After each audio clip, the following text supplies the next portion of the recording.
Hello, beautiful people. My name is Anty. Here on our channel, you will see a range of podcasts featuring entrepreneurs, politicians, even celebrities. Our videos are made with an intent to provide insight on the lifestyle and the testimonials of others and what they did to become successful in the field of business. My goal is to cultivate a driven community where we, all of the backgrounds and the knowledge gathered together to enlighten, inspire one another. If you like our content, be sure to like and subscribe and click on that bell for more update on future videos.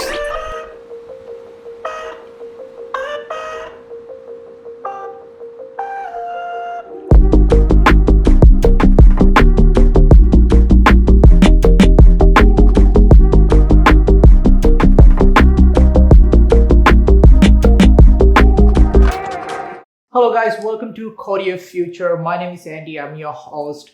Today I have a very special guest. Her name is Lacey Rochelle and she's one of my good friends.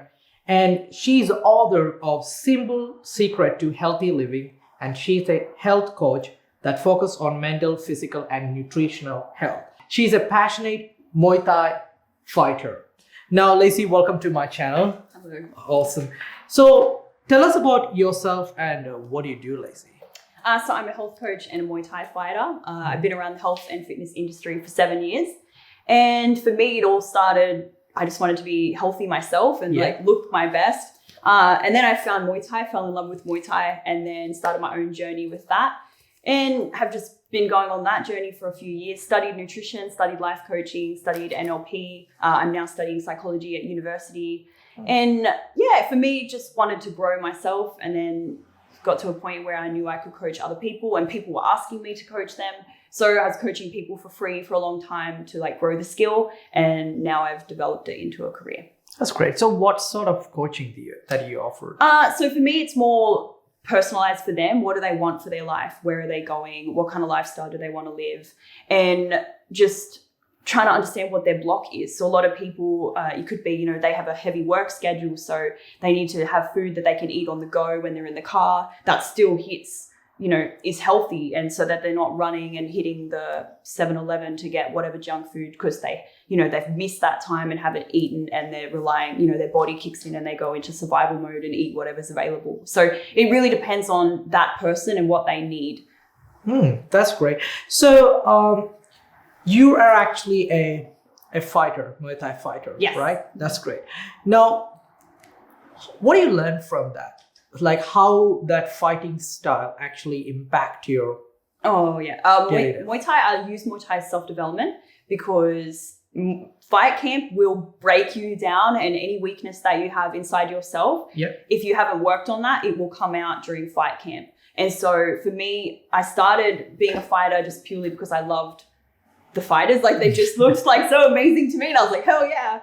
But going through the experience myself, I realized how much it's changed me as a person, and it's made me have to, you can't, if you have a weakness, you can't avoid that. You have to face that. Otherwise you won't be able to progress to the next level in fighting, because fighting is not just about physical, it's literally mental. Do you have the mental toughness to go through fight camp, to go, if you're in the ring and you're getting beaten up, do you have the mental toughness to stay through that? So for me, that's really what it's about now, growing myself as a person mentally. Obviously the physical component is very important for it, but I think fighting, it teaches you to take on the world in a different state of mind. So why Muay Thai, apart from the kickboxing?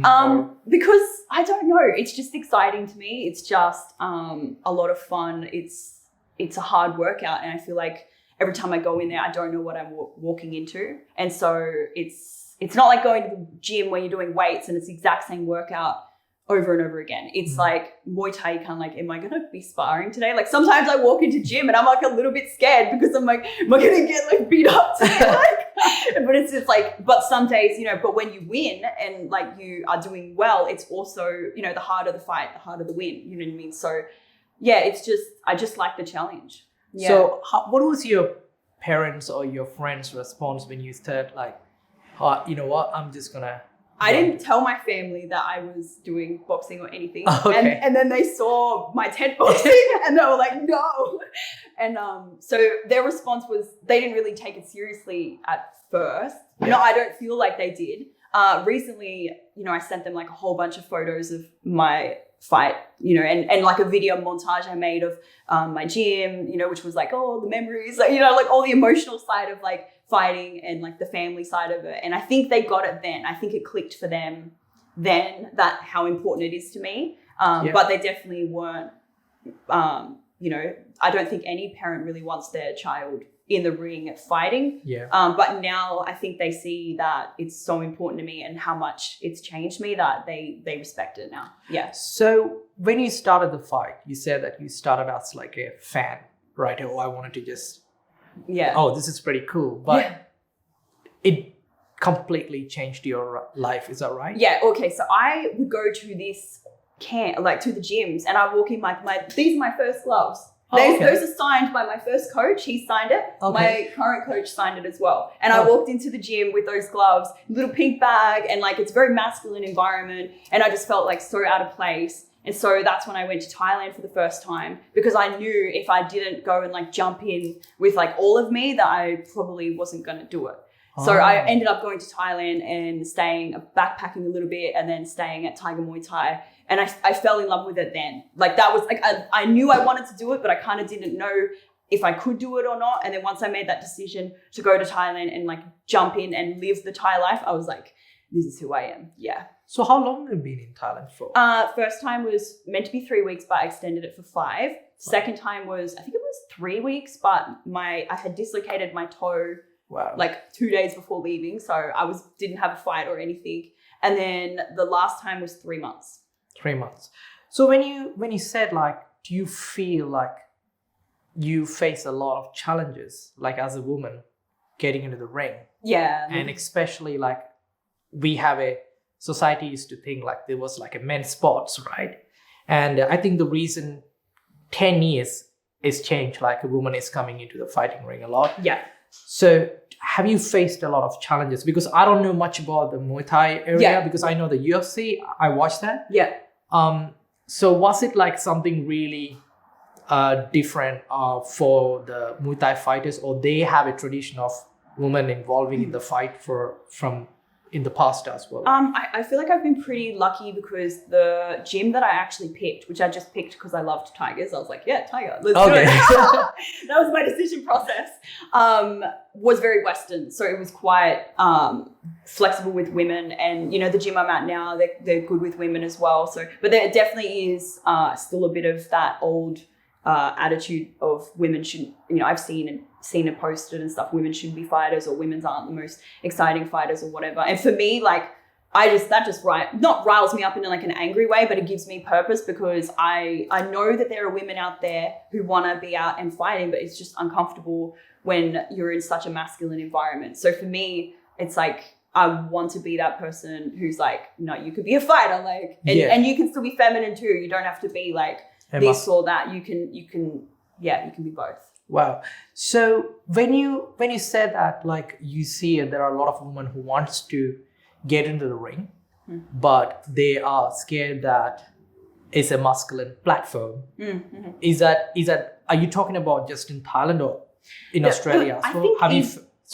Have you anybody come across to you and say like, you know what, I don't really feel comfortable fighting in ring? I've had women come forward to me and say that they're not that comfortable in a gym environment, even in general.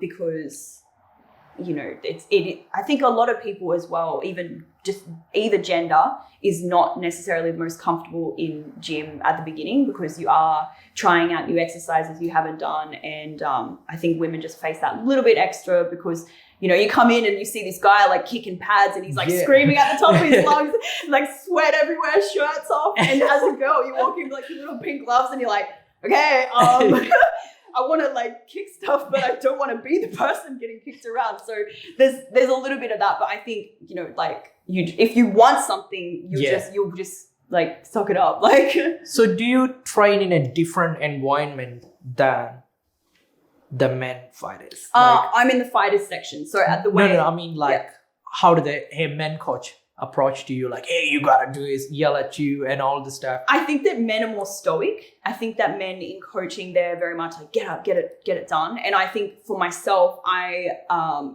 went through Navy cadets and stuff, and I grew up in the country. So I'm very big on that stoic kind of just keep pushing attitude as well. Yeah. But I have before push on an empty tank. Yeah. And I think that there is a line where you have to kind of retreat and be like, hey, maybe have some more sleep and like take some more self-care. So for me, because I've gone so hard one way with the stoic of like push yourself until you literally have nothing left. Yep. I now, when I coach people, it's a big thing for me to focus on like, are you taking care of yourself as well? Because if you take care of yourself, you'll get better results. Are you talking about even in the fighting, not just only the training? Mm-hmm. It could be like the environment. Everything. The way they talk to themselves, how much sleep they're getting, how much water they're getting. It's how hard they're pushing themselves at training. Like there's so many little complex details that make up getting through a fight camp or getting through, changing your life in health. And each person is different as well. So that's why when I say I'm coaching people, I really I sit down and I listen to the person. I'm like, what do you want? What are we creating for yourself? Because that's what I did for myself. Like I looked at my life and I was like, what kind of future do I want? And then I kind of learned all these things and then pieced it together and then have the life I have now. So the mindset is very important. Oh, yeah. When you come down to the fighting, right? Yeah. So this mindset is like when you get into the ring or when you go there, it is like, hey, I want to win this. Yes. Right? So how do you overcome all of the obstacles like comes on your way, like, kind of a darkness, like how do you overcome that? It's messy. It is a messy thing. Messy. I was thinking that you got bled. It's not like I'm going for an interview in a corporate. Yeah. I can actually watch some motivational video from Grant Cardone or Jordan Belfort. I'm like, all right, I'm going to put my suit and tie. I'm prepared, right? Yeah. But fighting is totally a different field. Mm-hmm. Like even though you wanted to get into the ring, you're looking at like, you got to win this.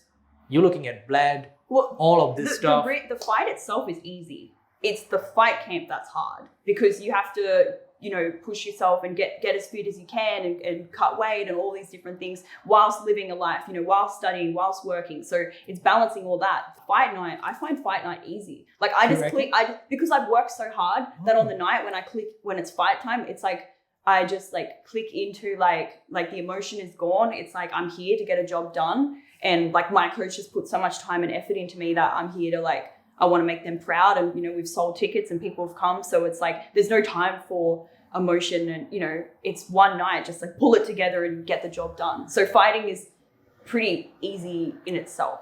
Wow. Yeah.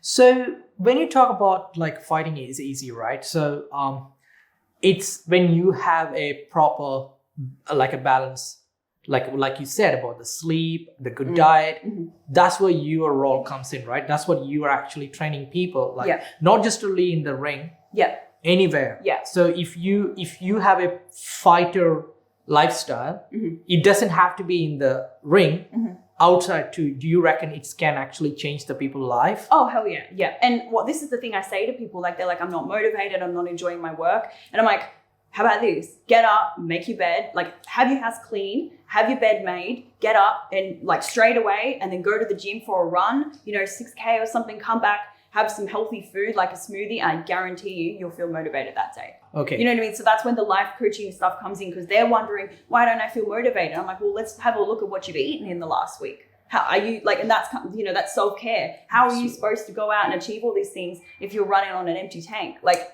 yeah. Wow. Is that the reason that you wrote this book, The Simple Secret to Healthy Living? I wrote the book because I went to a retreat and she inspired me to write it. She was like, well, I had always loved writing. Like I spent a lot of my childhood like in my room, like writing poetry and like stuff. So I had kind of had it in the back of my mind that I had wanted to do it. And then I went to Regan Hilliard's retreat and she was like, what's your like hidden desire? And I was like, hidden desire? What? And then she explained like, what's the thing you've wanted to do that you never thought you could do? So you never like admitted it to yourself. And I was like, a book. And then I went home and I wrote it in 2 weeks. Wow. The editing took a long time because my type of writing is like, you know what I mean? And then nothing makes sense. It's just a bunch of like dumping of information. So the editors were probably like, what even is this? But I got it out and I got it done. But I wanted to explain from a place of like, this is what it's like to live a healthy life. And here's the questions I asked myself when I was on that journey, so that people could ask themselves that and then do some like introspection. That's great, because when we were talking in the phone and you told me that you were actually taking a 2 years break, is that correct?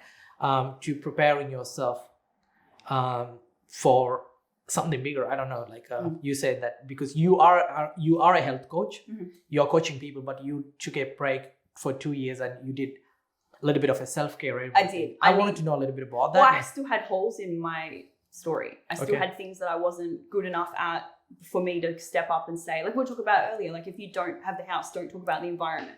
I didn't want to be one of those people who just got up and was like, oh, I know how to do this, when I still had all these weaknesses. So I like went and worked with dietitians. I worked with psychologists every week. I worked with nutritionists and I learned outside, you know, as well as going through fight camp. And there's still things that I've got to learn. Like I'm not perfect. I have so much more to learn, but I know that I have enough now that I can take anyone through, like anyone from A to B and actually get them results. And then I, you know, coaching people for free. It was like, I didn't want to go out and just be like, ta-da. It was like, I want to get these results. And then when I have the results, then I feel authentic, like genuine within myself to do that. Because before that, it would just feel incongruent. Absolutely. Yeah. So it's not like some, I don't know if I'm saying it right, wannabe coaches. Yes. Like you actually proved to yourself first. Yes. I can do this. And not only that, you're a fighter and you have that confidence and you did your own research and you create your own product. Yes. That's right? Yeah. So how do the people get access to that? Like how you train the people? Well, they can literally just look up my website. This website? I have people contact me through Instagram, through Facebook. Some people contact through the gym. And I have a website, so just lacyrochelle.com.au. So yeah. Okay, that's And then great. you can just book a consultation. We have a phone call and I see, you know, is this person really ready to change their life? Because some people like want to change their life, but they haven't hit that like threshold point yet where it's like they're going to do it. You know what I mean? Yeah. And yeah. So I was just thinking about that, right? So do you actually first analyze your clients? I do, yes. I've spent a lot of time like studying. It's not about the money. It's about like, are they ready to change? I do this. This is like an emotional thing for me. Like money, like coaching itself, you don't necessarily make that much money. You know what I mean? I know. Money, yeah, it's not that much money in coaching. So for me, this is my purpose. Like I was saying the other day, like I love trophies and I love doing like, you know, getting certificates and stuff. That's like my personal fulfillment. But eventually you hit this point where you're like, okay, I've done what I want for me. What am I going to do now? And so coaching for me is like me, it brings out the best in me because I care about people and I really look at them and I'm like, how can I bring this person from here to here? And it's a giving nature rather than fighting is kind of a selfish life because your coach is putting so much energy into you, you know, and everyone, so much time and effort that my coach has put into me. And that's very selfish. But coaching people is like my opportunity to kind of flip the switch and be the one giving back. So are you actually trying to change the way how the traditional fighting coaches do? Like, no, I'm talking about, you may get some people, hey, I wanted to change my health, like a eating habit, right? I wanted to be more active and energetic on the day. And someone will come, hey, I wanted to do that, your coaching, plus I wanted to get into the ring as well. So do you think, are you like kind of changing the old traditional way of like just training in the gym? I think I'm offering another option. My way of doing it, which is, and I think there'll be people who will resonate with that and they'll be like, okay, I want to go that direction. And that's what I'm finding right now is people, you know, they watch some of my things and they watch the things I post, they listen to, if I do a little audio on my YouTubes or whatever, and they're like, I resonate with that message. That's where I'm at within myself. And they're kind of looking for a model of what to move towards. Because that's how I've done it with myself as well. I've seen, you know, I saw a girl named Sammy and she inspired me to be a fighter because I used to watch her like training at the gym and like skipping and like warming up. And I was like, whoa, like look at this chick, you know? So like, I think sometimes people just need a model that they resonate with. So it's not necessarily that I'm out here like, oh, I want to change the way things are because it's that way for a reason. You know what I mean? It's obviously working. I'm just there offering another way of being like, hey, this is my way of doing it. And if you resonate with that and you want to come with me, let's do it this way.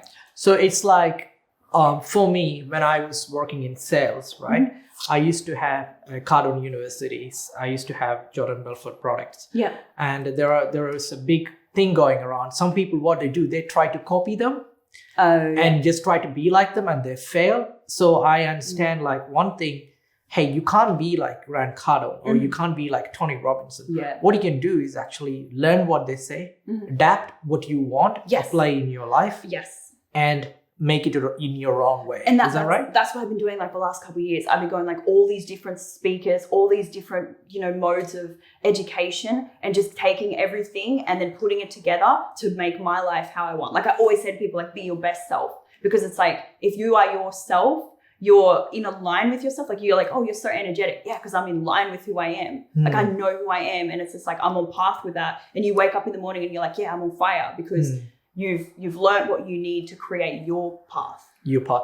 So when you coach people, you tell them that, right? Yes, I'm asking them, what do you want for yourself? This is your life. Like, and this is the thing. People come to others like, how do I do this? Okay, I want to help you, but I want to help you question yourself to find out what you want for your life, because as well, also, there's a thing called like reaction formation. And what happens if you tell people what to do? Sometimes they end up rebelling, So if you get people to take responsibility for their health, they will get so many more results. Like I don't tell people what to do. I say, what do you want to do this week? What results do you want? And then like, oh, I guess I'll do that. And I'm like, okay, cool. Well, do you want to put that in a SMART goal? Then I'll hold you accountable to it. And they're the ones who said it. So they're the one going, you know what, this is my idea. This is who I want to be. It's not like someone like, hey, you should do this because you want to be healthy. Like, I think you can just go on Google and get that. I think the biggest challenge, what people are facing in the world right now, they try to copy the influences, but they don't really realize you can't be that particular person. No. But what you can do, you can take it from that, what you like about it, see whether if it suits your lifestyle, apply to your lifestyle, and to be better at it. Is that right? Yeah, I agree. I definitely, be yourself. Like, why would you want to be anyone other than yourself? Like, absolutely. So, what do you learn the most when you travel overseas? Like, because you're an Australian, because I know Australians love to travel. Whenever I see an Australian travel to a different country, I come back as a completely different person. I do know a lot of people, like, they change their life because I think we are living in a very, very beautiful country. We are privileged to have a lot of things. Yeah. So what do you learn? Because I know that you went first is it Thailand was your first? Thailand, but I've traveled a lot as well. A lot. So what do you learn from that? How do you how that traveling actually kind of changed your life too? Well, I grew up in the country, and my family's there's one way, black or white thinking. And so for me, they're like, this is the way to go. And I'm like, okay. Buy a house. Get married, like have kids. I'm like, oh man. So for me, it was just freedom at first. I just wanted to like check out all these different countries. But I love that you go into a different country and you see a different culture, and you're like, you know what? They're happy, and it's a totally different way of living, but they're happy, and wow, there's another way. Like one of the things that surprised me and that I love about Thailand is it's so communal. Like everyone's very, they spend a lot of time together. They all eat together. Like they do a project together, and then they sit down and have this big meal. You know what I mean? Like, and it just different ways of living. And I just love that, because I just want to see, coming down to like live your own life. It's like countries do it themselves. Everyone has their own little culture, and I just love that. So for me, traveling is about experiencing different cultures, but I definitely feel like it gets me out of the routine of being like, here, I have a very like schedule of like do this to like build results. But then like every once in a while you want to go somewhere else because you want to be a different person, or, even if it's just for a week, and just, That's right. I think we all have the similar thing, because growing up in an Indian family, like, you got to study, get a job. Then I came to Australia. Then for me, this is an experience, right? If I stayed in my country, maybe I'll be like, hey, I'm going to do my education, get a job, 9 to 5, marry, that's it. Yeah. But after I came here, I see a different life, and I'm just like, okay, cool. For me, Australia is a great influence in my life. Yeah. I think it's not the country where you're from. It's actually, if you travel, it kind of changes your... It changes you as a person. You never come back the same person. You never... Absolutely, I agree. So when you talk about your role models and your influences, right? who are some certain characters that you actually look into, like, you know? I suppose I look up to a few people, you know what I mean? Obviously, I look up to my coaches because that's, you know, kind of my home-based gym. That's great. So when you wrote that book, right? So that is actually after last year. When did you release that book? I think. Oh, I released that book a couple of years ago now. 2 years ago, right? Yeah. And so does that give you more motivation to write more books? Because you see, like, you were really satisfied with your work? I've got 3 more coming. Oh, I've wow. got 2. One is like halfway, one is like quarter way, and one is finished.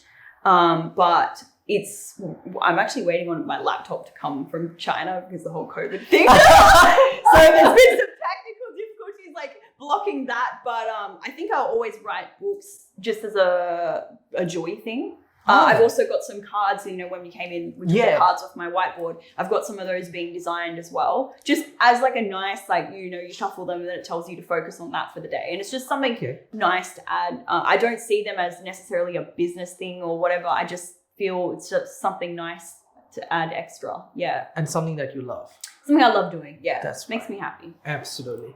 Now, because of fighting life plus a coaching, like, you know, especially you're a nutrition course, definitely, because I have stresses, everybody has their own stress and challenges, right? Like, how do you handle those stress and challenges? Like, I think, you know, old me would have said just keep pushing, like just keep pushing through and you'll be fine. But like sometimes you really got to stop and like take some time and figure out why you're stressed and whatnot. So for me now, I would say, there's a time to push because your mind will lie to you. It will say, oh, I can't do this. But if your mind is breaking down and you're hitting this point where you're like, I can't do this, and your mind goes into this feedback loop of like, it tears itself down. You know, if you go into that phase, your mind is like broken and you have to stop, you have to regroup and you have to rebuild again. So that's in fight life. I guess if you're just doing a general healthy life, you're not going to go through those same experiences because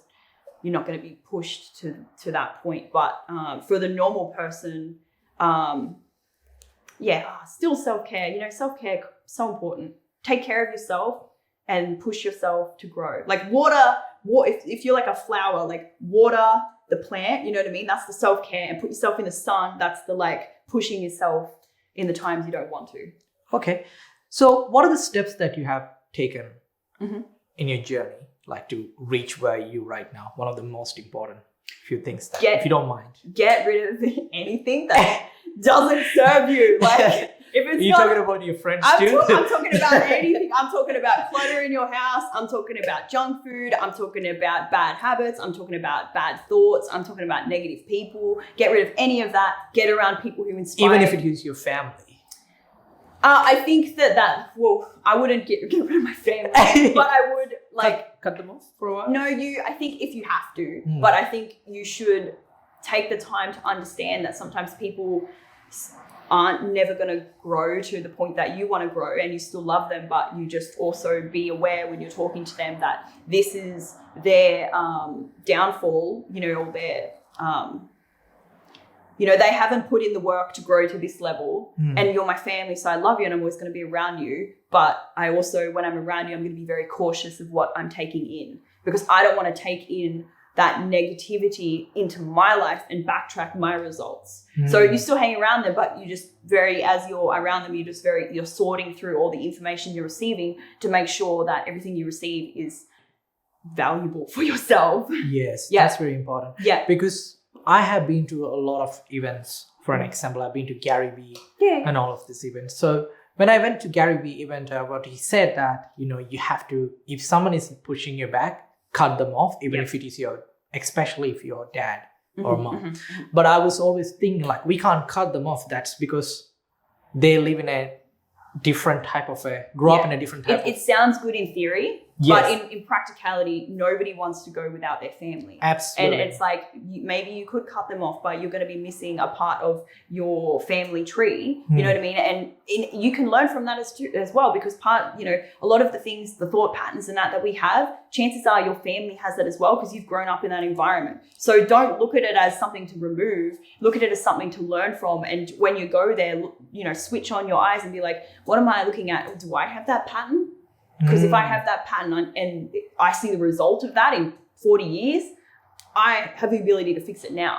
So you're saying that look at your parents or look at your family who is actually pushing you back, try to find out from where they get that. Yeah, you can learn just as much of people who aren't getting results as you can of people. I lived with this couple once and they weren't very focused, and I learned a lot from them of their habits and how the results that it got for them. And so I don't think it's necessarily the environment you're in. I think it's the way you look at it. But also you 100% need an environment that you can learn from as well. Like I call it your sideways environment, like friends that you have fun with, whatever. Yeah. You downwards environment. I know it sounds horrible, but downwards environment, people that haven't worked on themselves as much.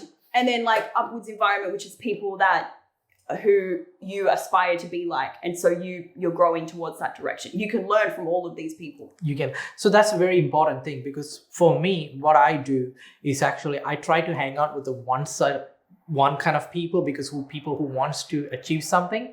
But right now I'm kind of thinking I am kind of running away from the problems. Why don't I learn from it? And a real winner is actually to survive in that whatever situation a real winner is adaptable in any environment. Yeah, that's very important, because a lot of people, especially in the West, there is a thing going around, you have to be with the rich people to become rich. Then I look at some of the people from different part of the third world countries, how they become very successful. They're from the slums, and from a billionaires and millionaires actually came up from slums and everything. How do they become like that? Well, I think it still comes down to the work. I don't believe in, I told myself this. So this is a bias I put on myself, but I don't believe in failure. I believe that if you keep going at something, it's like Warren Buffett says, it's like snow. And as it rolls down the hill, the ball of snow gets bigger. And so that's what I think about with life. I think, as through time, your journey starts off small. Maybe you don't really go anywhere. But as you grow skills and you grow network and whatnot, that snowballs and the speed picks up. Yeah. That's very important. So I really like that point, because even today when I was doing this interview, now I'm thinking I did had some of that thoughts oh, you know what, if I hang out with this guy, even though I love him, but he's going to push me back, then I'm just why don't I give him a chance? I'm going to hang out with him and I'm just going to analyze why is he like that and what I can do to not to be. Yeah. But also, come back to the snowball thing, just the more you work on yourself, that puts your focus on you. The environment is a part of it, you know what I mean? But it still comes down to you can hang out with the best people in the world, but if you're not doing the work and you're not constantly pushing yourself to improve, then you're just going to be that person hanging out with all the cool people in the world, and you're just going to be it's like a practice, right? You have to practice every single day. Yes. Because when we were in the sales, I didn't understand when I started working in a sales, my boss used to every day, train every single day, watch 10 videos every single day. And I was like, why? I'm selling it, but why? And then I stopped watching the video for a week because I thought I was good at it. I gone back. Oh yeah. It's as soon as you think that you're good enough, you've already lost. You're lost. But that's the thing to balance as well. And this is what I work on with coaching people, that balance between I'm not good enough, but also understanding that I'm not good enough objectively, but that doesn't mean that I'm not good enough as a person. You know what I mean? Because a lot of people, they're on their health journey and then they don't, they eat KFC and they're like, it's the end of the world. You know what I mean? I'm like, it's not the end of the world. You're learning. It's going to take you time to retrain your behavior. And after a bit, part of your brain, the cerebellum, will take over and it'll just become who you are. You won't have to think, ooh, what am I going to eat tonight? So you saying that if I'm your client and you gave me a routine, hey, you gotta follow this, but I just went and just I'm gonna eat at McDonald's today, and I ate enough I don't need to feel guilty about it. I would ask you why. Why did you?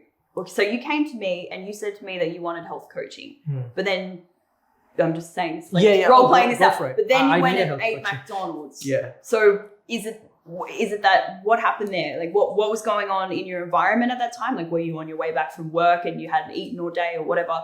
Like what was going on in your environment? What was going on in your head? Do you really want these results, or is this like a logical thing where you want the body but you don't want to do the work? And so I get them to really like sit down and question themselves, what is this?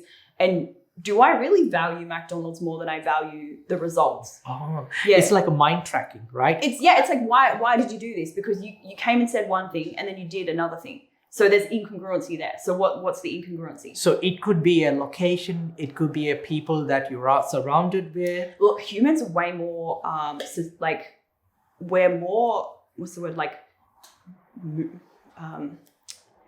moved by our environment than we realize. That is so true, because I was actually thinking about it. Sometimes even your happiness, sometimes you are happy.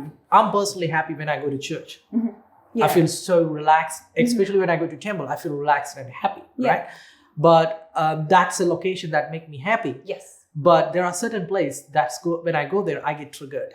Well, this is an interesting thing they found with like drug addictions and stuff. It was context related.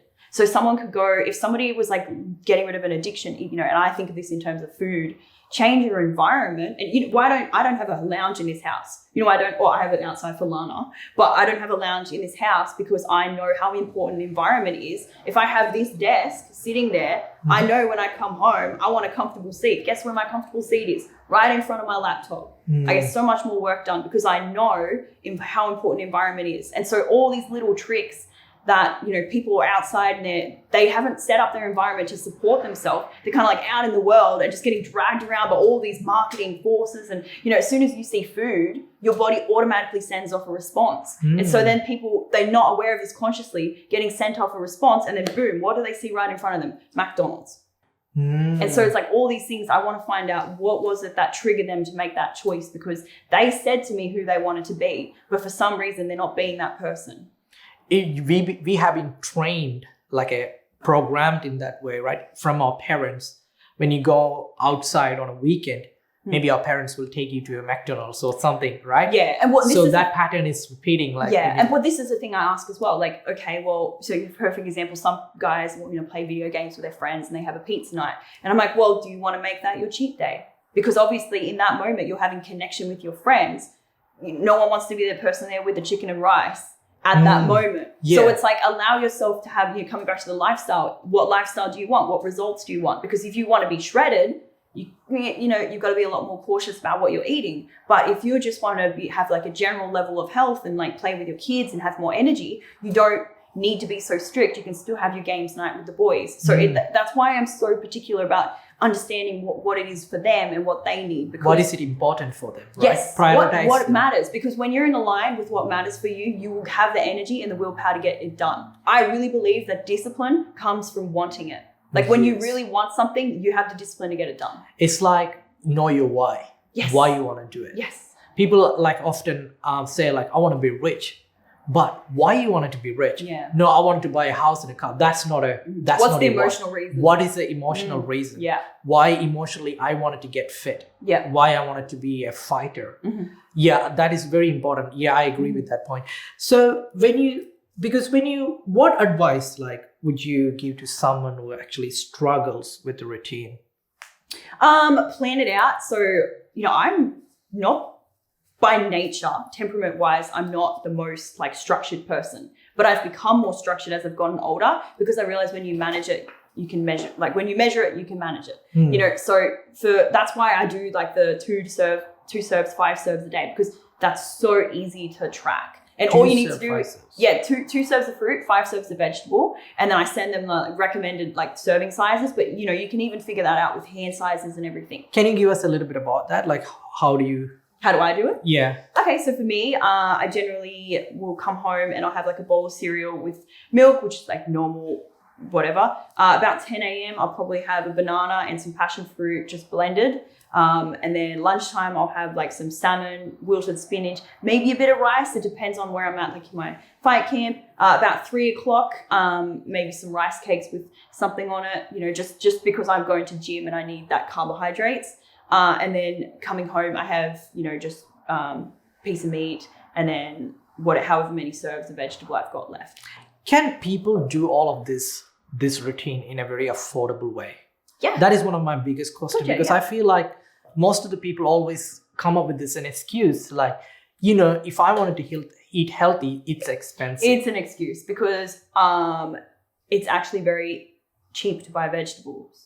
So I'm like, well, I don't know where this, like, it's so expensive to eat healthy. I'm like, no, it's not. It's expensive. There's some ways, like if you get the ones that are already chopped up and it's like $6 for like something like that. Like, yeah, that's more expensive. And if you go and you're eating healthy at lunch, you know, in the city, you know, all the shops there. But if you buy it from the supermarket, it's still a reasonable price. Yeah. I definitely do. I myself do spend a bit more money on, you know, I get organic milk and all that, but that's just personal preference. You actually invest in yourself, right? Yeah, I don't want weird chemicals in my milk, like weird, like. So, one more thing I wanted to know. This could be the last one. When you come down to the health, like the diet, right? What I personally feel is I was on a vegan diet for a year or 2 years, and I became so skinny. Like I lost a lot of weight, and I came down to 55 kg, and I had no energy. But I was eating a lot, but it's not really working on me. But when I started eating the meat, I started getting back that energy. So this is my question. Like every people has a different kind of a diet, because a lot of coaches, what I see, they give you, hey, eat this every day, you will become better. But I kind of feel like, hey, that may work for you. Yes. But it may don't work for other people. Yeah. Is that correct? Yeah. And that's why I stick to the like 2 serves and 5 serves, because everyone should be eating that vegetable regardless, whether they want to go paleo, whether they want to be vegan, all that stuff, that kind of becomes irrelevant. They can choose around that because they've taken care of the base. But also, I would love to see what you ate for that year. Did you get blood work or anything done? No. Okay. If I was coaching you. I just eat like every day, like morning, the vegan food, maybe like a milk and vegan cereals, like not vegan cereals. I don't know what was it actually.